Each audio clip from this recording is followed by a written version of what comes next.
My name is Caroline. I'm 35 and in my third year of marriage, juggling life as a working mom. I've known my husband since we were kids. We hadn't been in touch for many years since middle school, but we reconnected at a reunion and immediately clicked.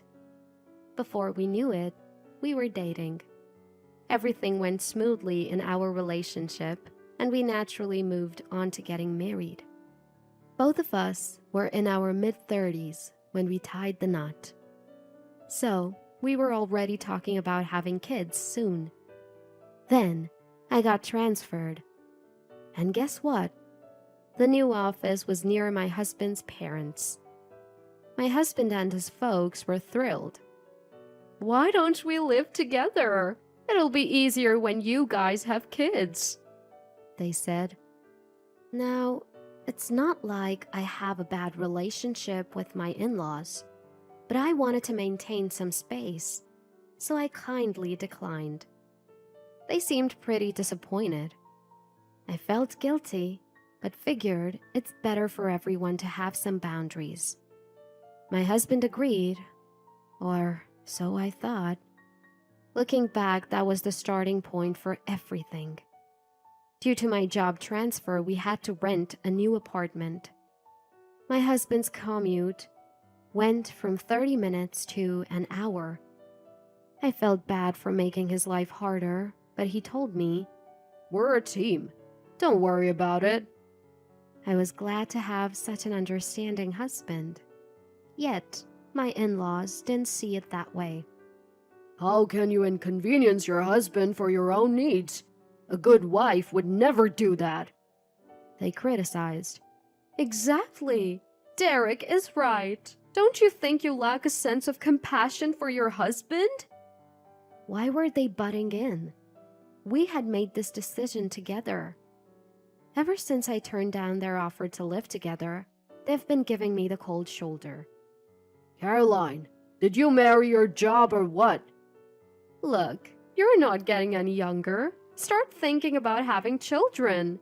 True happiness for a woman isn't found at work. It's in raising a family.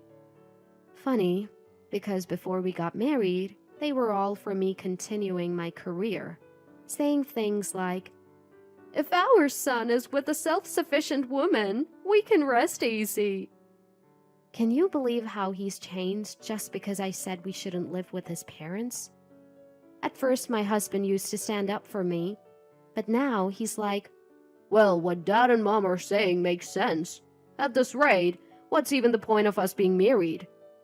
He's actually started saying things like that. But that's not all. "No, you're too busy to cook? Fine, I'll eat at my parents' house," he says and heads there more often than not. Sure, I've been working late since the job transfer. I've been doing my best with pre-made meals and takeout, but I guess that's not good enough for him. And then, the second I get home, the calls from my mother-in-law start. "What kind of wife can't even prepare a meal? Are you even aware you're married?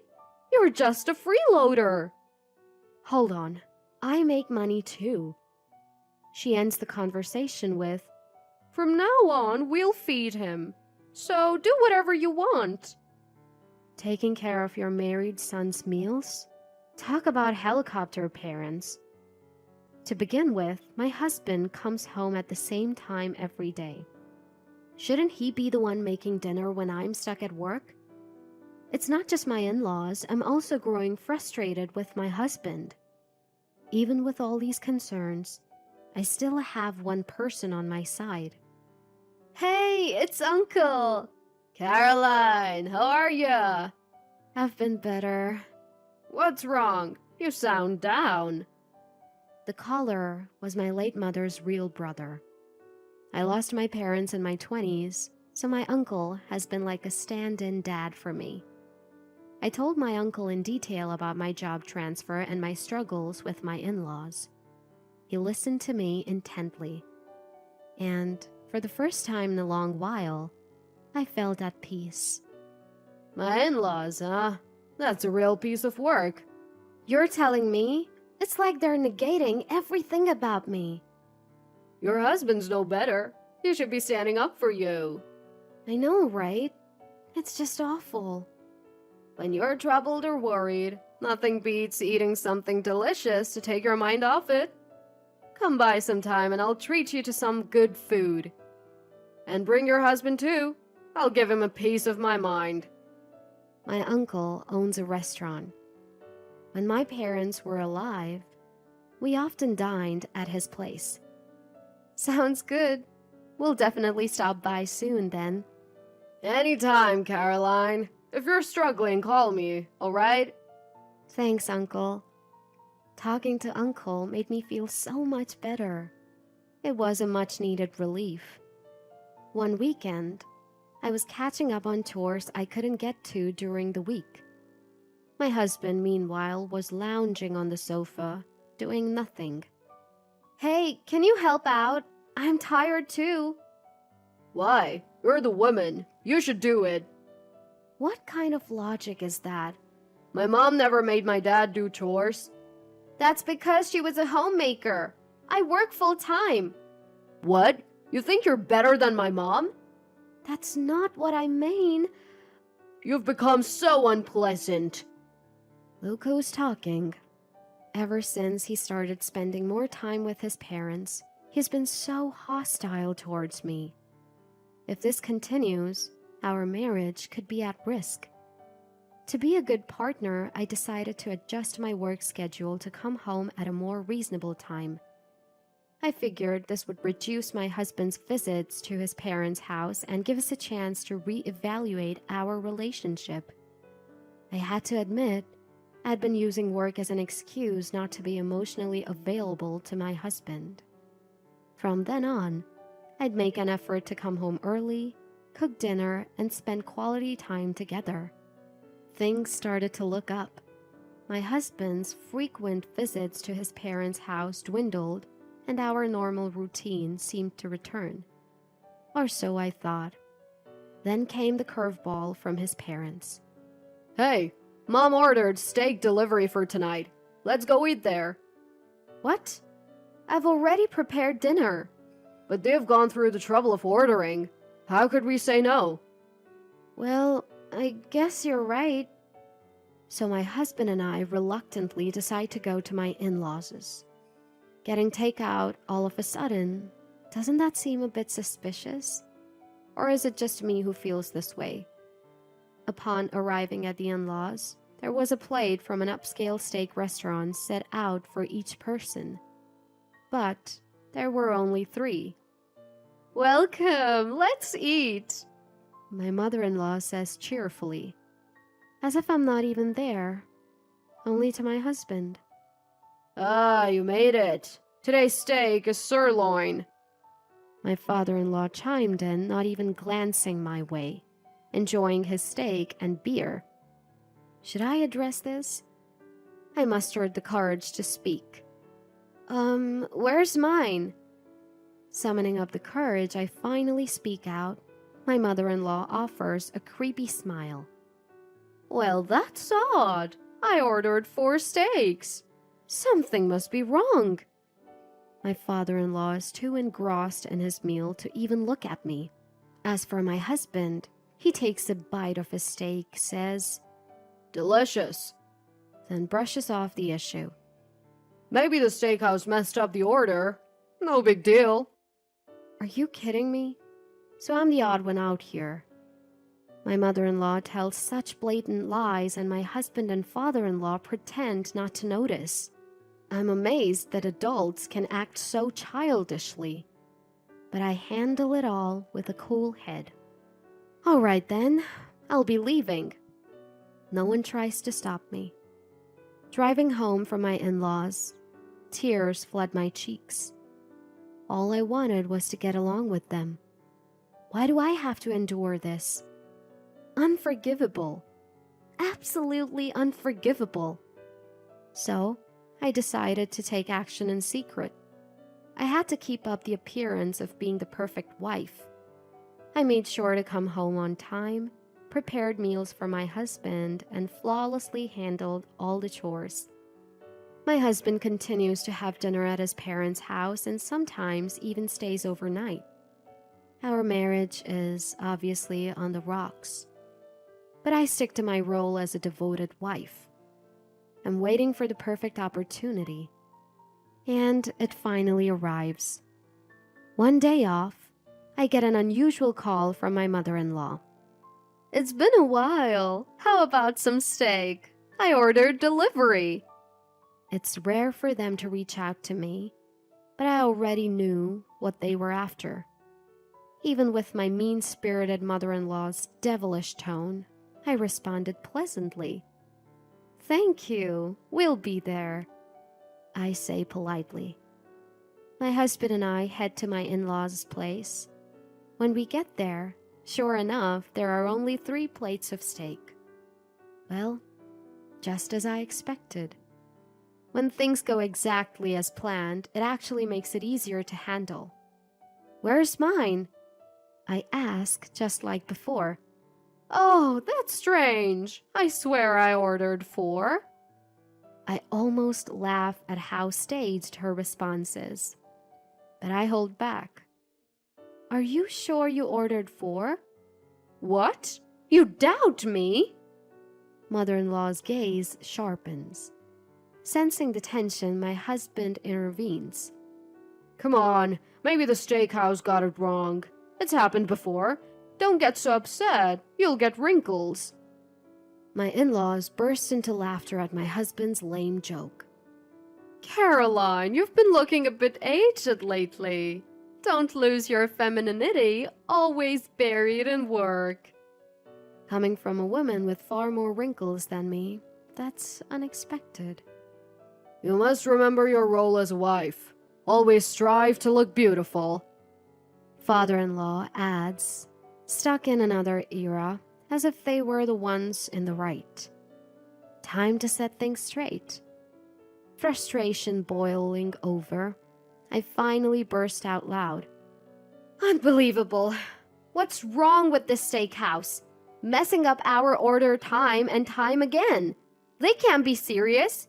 Yep, I'm calling them right now. I made a big fuss and called the steakhouse using my in-laws' phone. Hello? Can't you even take an order correctly? You're always messing up the quantity. Isn't that pretty unprofessional? Thanks to you, I always end up missing out on my steak. How do you plan on making it right? Both my husband and in-laws were speechless at my actions. Okay, got it. We'll be right over. With things settled, I turned to my mother-in-law. The steakhouse wants to apologize. How about we go there right now, mother-in-law? Apologize? Yes. They said they want to apologize in person for messing up our order so many times. They can't come now because they're open for business, so they asked if we could go to them. It's really a rude place, but they're willing to apologize. Let's go. This is just outrageous. Mother-in-law was flustered by my fiery tone, but I didn't care. It's the restaurant's fault, isn't it, mother-in-law? Caroline, you're blowing this way out of proportion. Just stop it. Why should I? They messed up, not me. I've missed out on steak twice now. Isn't that weird? Don't be a Karen. It's embarrassing. A Karen? What are you talking about? I have a legitimate complaint here. Mother-in-law, you surely wouldn't forget to order my portion, right? Yes, of course. Then let's go get that apology, shall we? I pulled my visibly shaken mother-in-law and we headed towards the restaurant. My father-in-law and husband also followed, sensing that this was no small matter. Time for a little payback. As we entered, a few customers were inside, and a man who appeared to be the master was grilling steaks behind the counter. I was the one who called earlier. Upon hearing this, the master came out from behind the counter to face us. I would like an apology for the messed up orders. I prepared the quantity exactly as I was told. In response to master's words, I feigned utter surprise. The patrons around us started murmuring, but I didn't mind. Everything had gone as planned so far. Time for the grand finale. What? So you're saying, mother-in-law, that you didn't even order food for me, your daughter-in-law? Why would you do that? Is this some sort of spite? Mother-in-law looked visibly rattled by my accusation. She never expected me, the wife, to fire back like this. No, that's not it. I genuinely made a mistake. But the waiter said everything was according to the order. I simply miscounted the number of dishes, all right? Can we go home now? What? You confused 3 with 4? Are you showing signs of dementia, mother-in-law? Caroline, that's way out of line. My father-in-law raised his voice, but I didn't back down. It's not normal to mix up 3 and 4. Just admit you did it to spite me. Everyone makes mistakes. Can't you understand that? Mistakes? This goes way beyond a simple mistake. Given your usual behavior towards me, it's only natural to suspect it was intentional. Then, mother-in-law, apparently offended by the dementia remark, readily admitted her wrongdoing. Yes, fine. I don't like you, so I did it to spite you. I can't believe this. Aren't you ashamed to act like such a child? Didn't you learn in school not to do things that others dislike? This is not something a grown adult, let alone a senior, should be doing. Cornered by my logic, mother-in-law had no retort. Both my husband and father-in-law seemed stunned into silence. And as the icing on the cake, the other customers in the restaurant began to voice their support. Deliberate spite? Wow, didn't think that still happened. I can't believe it's them. Better keep my distance from now on. Mother-in-law looked shocked. No wonder why. Most of the patrons in the restaurant lived in the same neighborhood as my in-laws. No, wait. There's an explanation for... Too late. Feeling increasingly uncomfortable, the 3 of them hastily left the restaurant. Caroline, that was awesome. Master patted me on the shoulder. Sorry to drag you into this, uncle. Turns out, the steakhouse was actually owned by my uncle. I initially missed the restaurant's name, but later noticed it on a delivery bag. I'm really lucky, I guess, which made plotting this revenge quite easy. Whenever my in-laws invited me for steak, it was usually on the weekend following their pension payment. I had asked for my uncle's help to plan accordingly for this specific day. We even added some improvisational moments from regular customers my uncle knew well. My uncle had appealed. My dear niece is enduring persistent harassment. I could use your help. Thankfully, they were more than willing to play along. Having many of the in-laws as neighbors present really gave our plan a major boost. I wonder what kind of faces they're making right now. The thought alone kept me laughing. Eventually, my husband and I divorced. Despite my efforts to mend our relationship, it was clear he wasn't interested, so the path to divorce was pretty smooth. Luckily, as the one who caused the divorce, he didn't have much of a say in the negotiations. So, my meticulous play-the-good-wife plan aimed at revenge worked like a charm. Later, I got a call from my ex-husband. He had moved back in with his parents and was shocked at how uncomfortable it was. Small towns, you know. Gossip spreads fast. Mom gets cold stares wherever she goes, and for some reason I'm being shunned too. Why, he wonders. The reason is pretty clear. Anyone who joins in the bullying with his annoying parents deserves to be avoided. You're clueless. This is all coming back to haunt you. Enjoy your time with mom and dad in your small town. Just be careful not to get kicked out by the community. What do you mean, kicked out by the community? I wanted to tell him to figure it out himself, but I don't owe this fool any more of my time. I quietly hung up. His parents are trying to marry him off again by taking him to all sorts of matchmaking parties. but for some reason, it's not working out. I mean, can you blame them? Caroline, you've got to find happiness, not just for yourself, but for your late parents too.